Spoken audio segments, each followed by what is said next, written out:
Hallelujah. Christ is risen indeed. Alleluia. Welcome to worship on this Ascension Sunday from Bern Evangelical Lutheran Church in Bern Township, Pennsylvania. My name is Pastor Phyllis Wolkenhauer, and I am grateful that you have joined me for a simple, spoken worship service in praise of our ascended Lord. Although there is not a time for offering written in the service, I hope that you will think about how you can praise God by giving to others in word and deed. Please remember your own worshiping community as congregations continue to be involved in important and innovative ministry in these days of the COVID-19 pandemic. I pray that as we worship together, we will be blessed by the presence of our ascended Lord.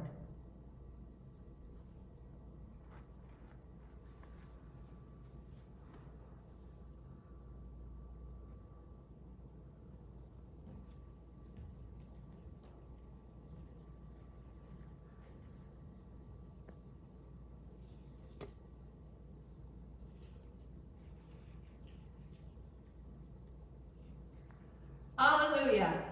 Christ is risen. Christ is risen indeed. Alleluia. The grace of our Lord Jesus Christ, the love of God, and the communion of the Holy Spirit be with you all. Let us pray. Almighty God, your only Son was taken up into heaven and in power intercedes for us. May we also come into your presence and live forever in your glory. Through your Son, Jesus Christ our Lord, who lives and reigns with you and the Holy Spirit, one God, now and forever. Amen.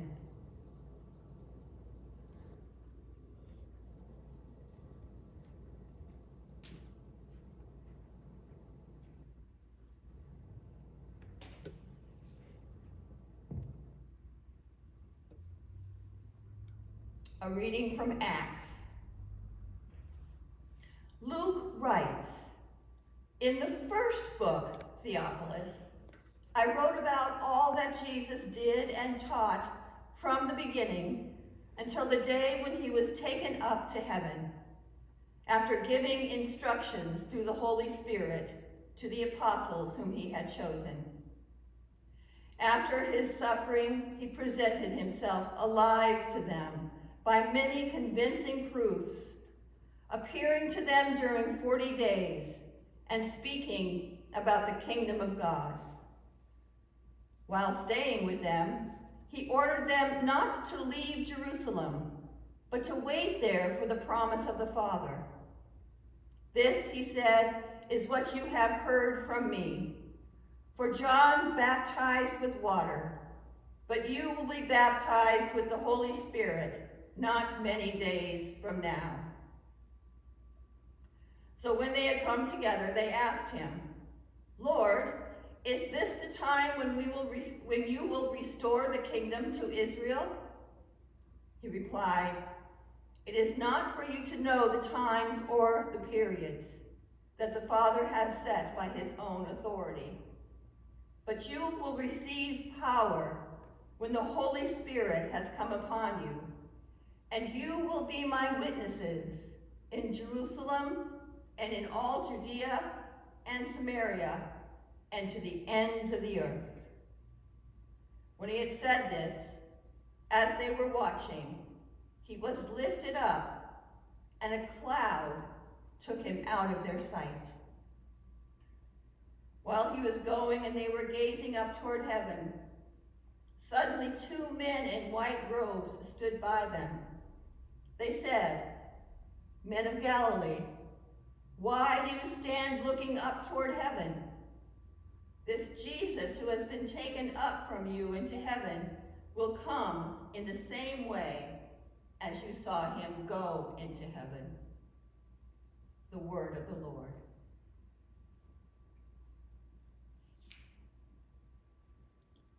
The psalm on this Ascension Sunday is Psalm number 47.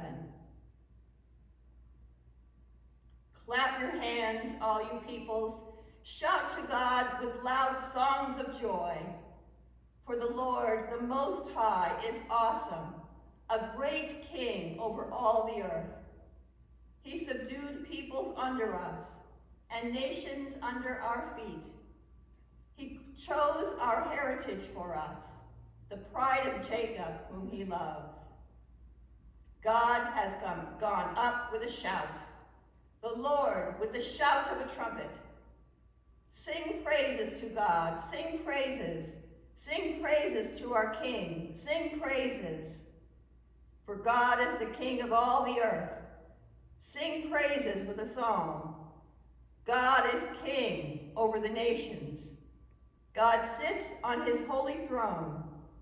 The princes of the peoples gather as the people of the God of Abraham. For the shields of the earth belong to God. He is highly exalted. Amen.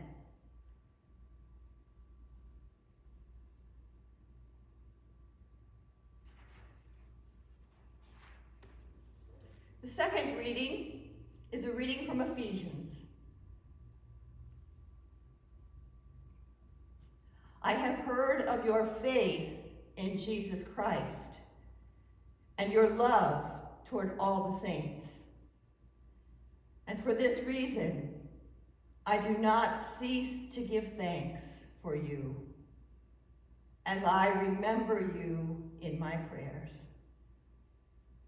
I pray that the God of our Lord Jesus Christ, the Father of glory, may give you a spirit of wisdom and revelation as you come to know him, so that with the eyes of your heart enlightened, you may know what is the hope to which he has called you.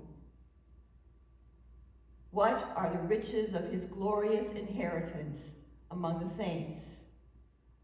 And what is the immeasurable greatness of his power for us who believe, according to the workings of his great power?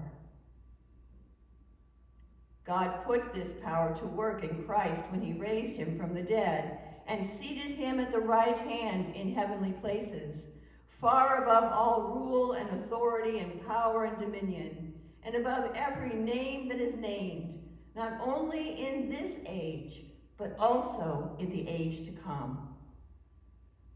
And he has put all things under his feet, and he made him the head over all things for the church, which is his body, the fullness of him who fills all in all.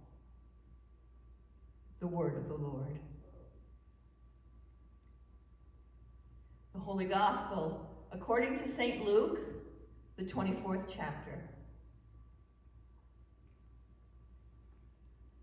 Jesus said to the 11 and those with them, "These are my words that I spoke to you while I was still with you, that everything written about me in the law of Moses, the prophets, and the Psalms must be fulfilled." Then he opened their minds to understand the scriptures. And he said to them, "Thus it is written, that the Messiah is to suffer and to rise from the dead on the third day, and that repentance and forgiveness of sins is to be proclaimed in his name to all nations, beginning from Jerusalem. You are witnesses of these things. And see, I am sending upon you what my Father promised. So stay here in the city until you have been clothed with power from on high. Then he will lend them out as far as Bethany, and lifting up his hands, he blessed them. While he was blessing them, he withdrew from them and was carried up into heaven.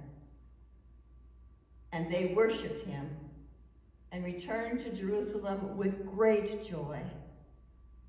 And they were continually in the temple, blessing God. the gospel of the Lord.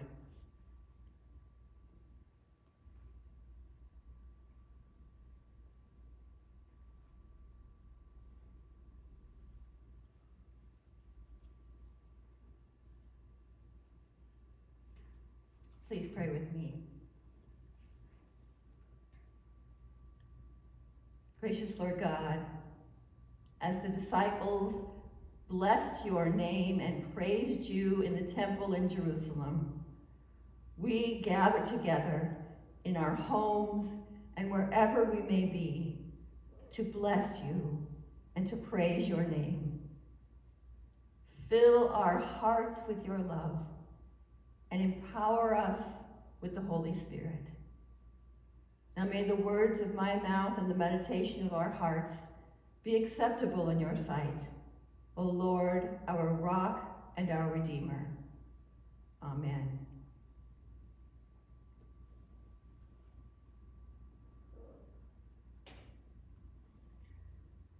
When, O Lord, when? When will things get back to normal? When, O Lord, when? When will businesses and workplaces be given the green light to open? When will we get to look forward to date night again? When will we be able to travel, to hug our grandchildren, to gather for celebrations and significant life events?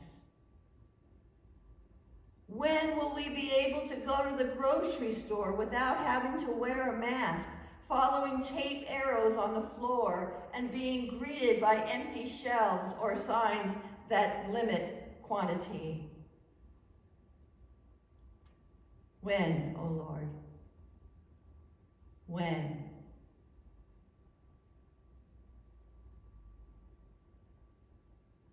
When, O Lord, will we go back to normal? Governor Wolf says one thing, Berks County commissioners say another, Mayor Morin says another, and President Trump gives yet another timeline.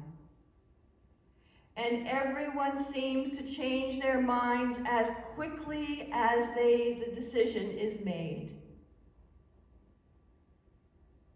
When, O Lord? When? In today's reading from Acts, the disciples are asking the same question. When, O Lord, when? Lord, is this the time when you will restore the kingdom of Israel? The disciples were asking Jesus if he was about to restore Israel to what it once was, a thriving nation. The people of Israel had been waiting nearly 1,000 years for their country to be rebuilt.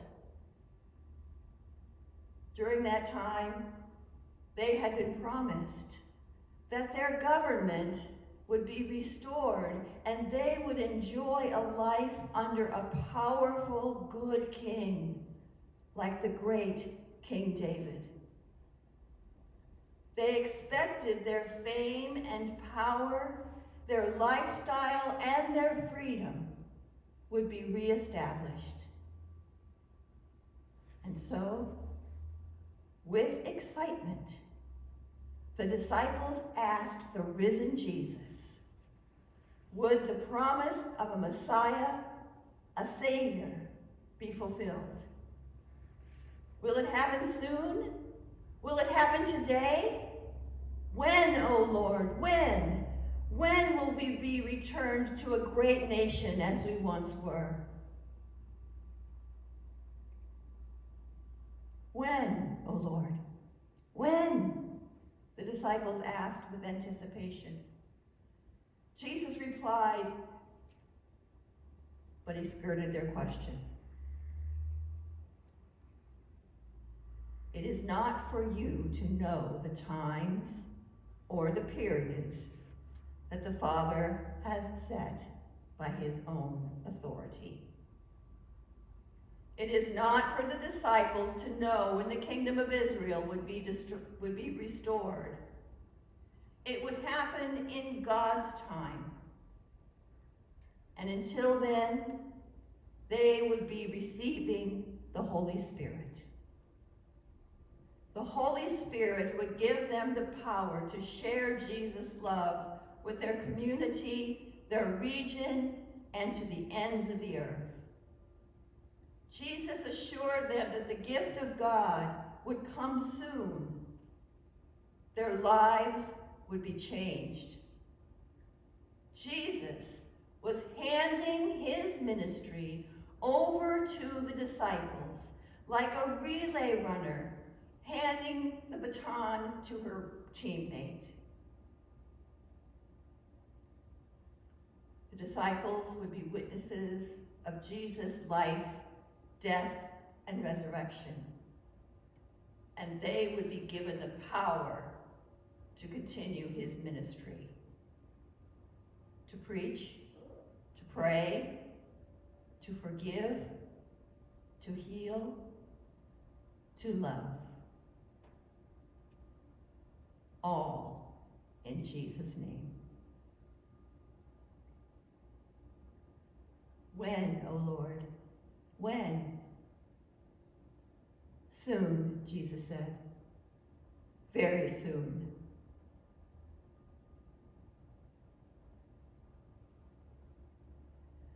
When, O Lord, when? When will our isolation end? When will physical distancing be lifted?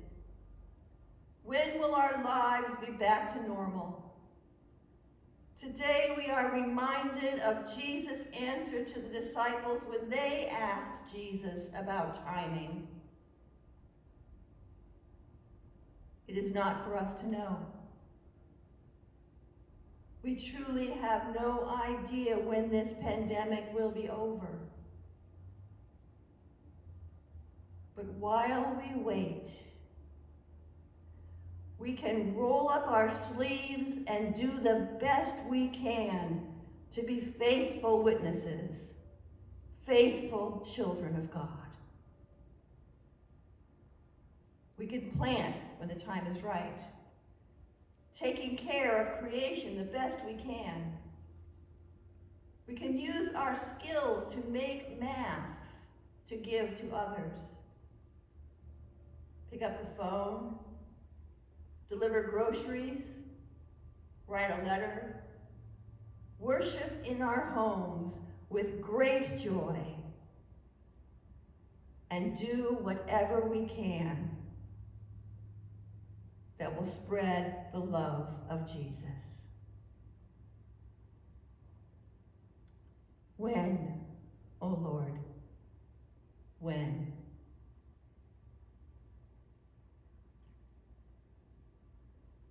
We do not know when this will be over, but we do know that we have received power from the Holy Spirit, and we are to be Jesus' witnesses today. We are not in this alone. Rolling up our sleeves is only the beginning. The Holy Spirit will work through you and the many ways you witness to Jesus' love. The Holy Spirit will give your actions and words more power than you will know. And you will touch the lives of more people than you realize. When, O Lord, when?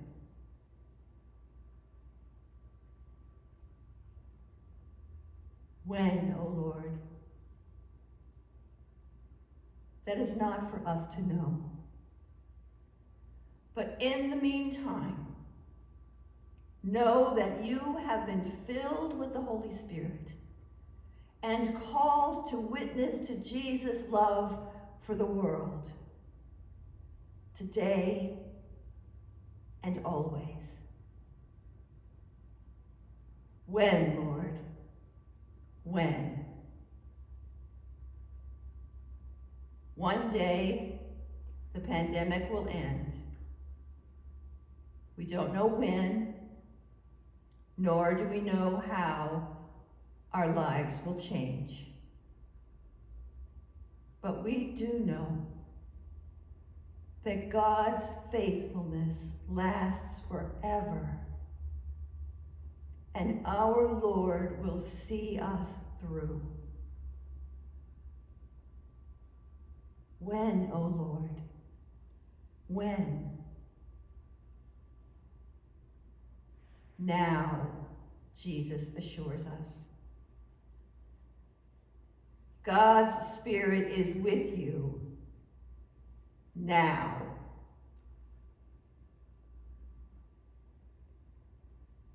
Amen.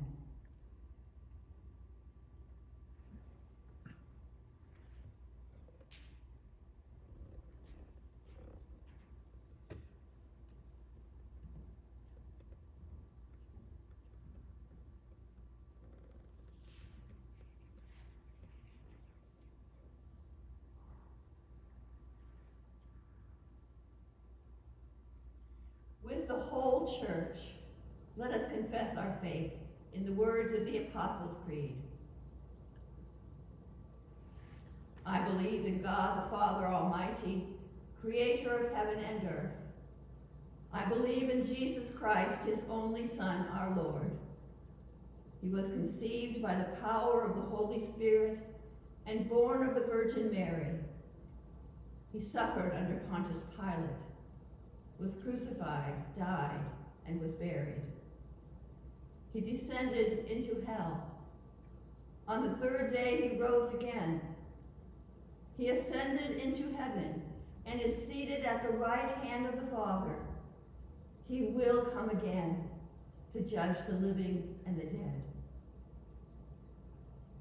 I believe in the Holy Spirit, the Holy Catholic Church, the communion of saints, the forgiveness of sins, the resurrection of the body, and the life everlasting. Amen.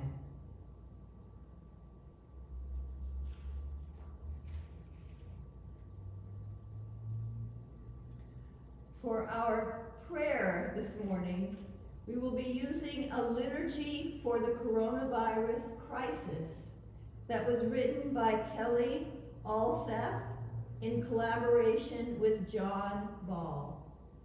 Let us pray.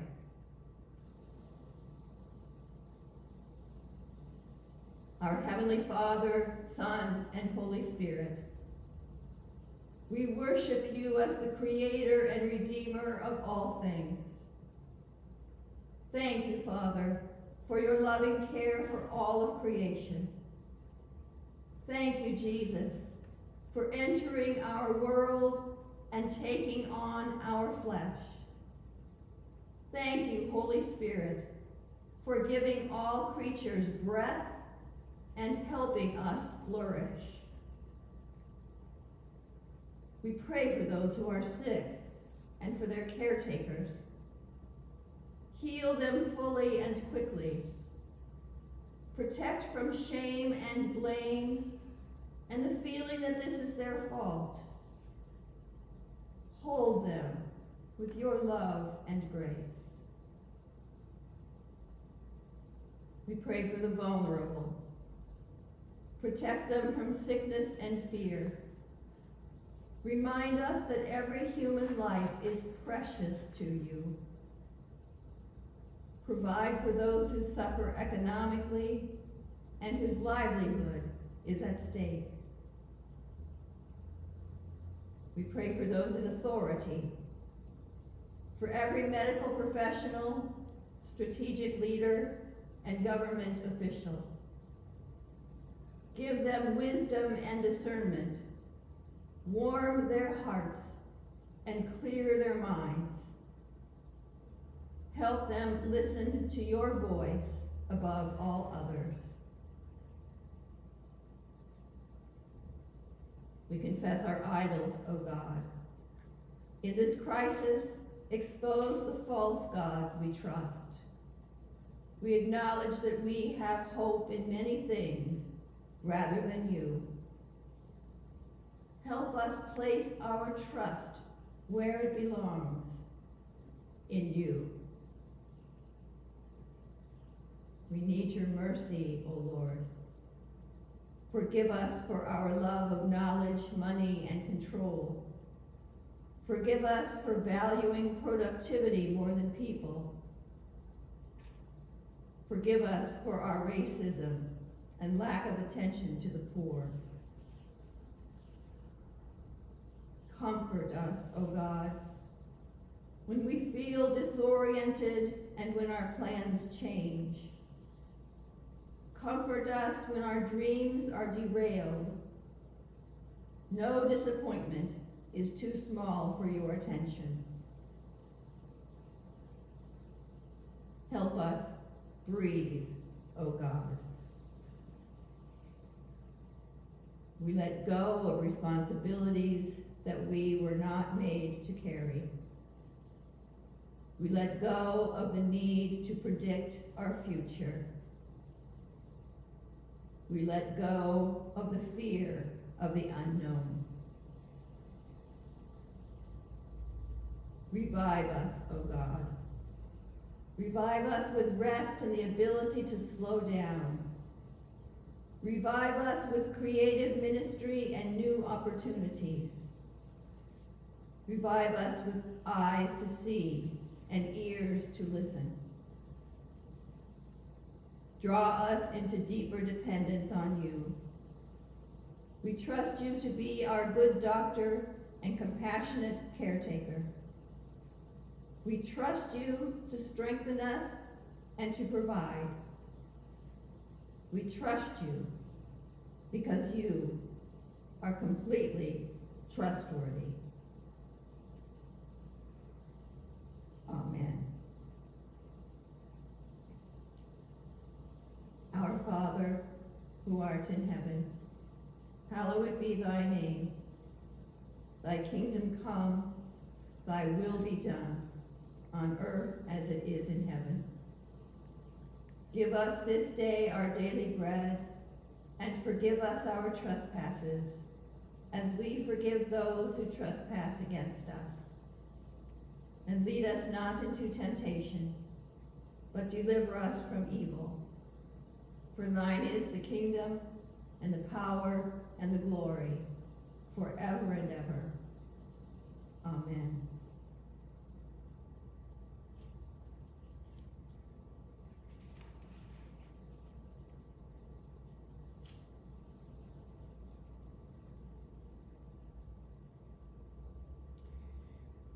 May the one who brought forth Jesus from the dead raise you to new life, fill you with hope, and turn your mourning into dancing.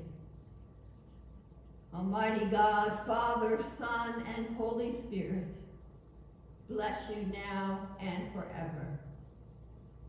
Amen.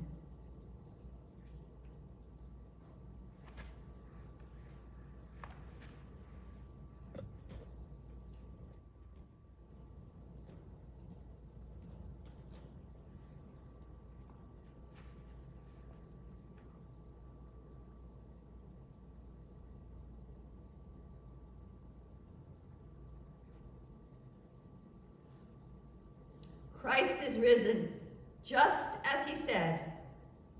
Go in peace. Share the good news. Alleluia. Alleluia.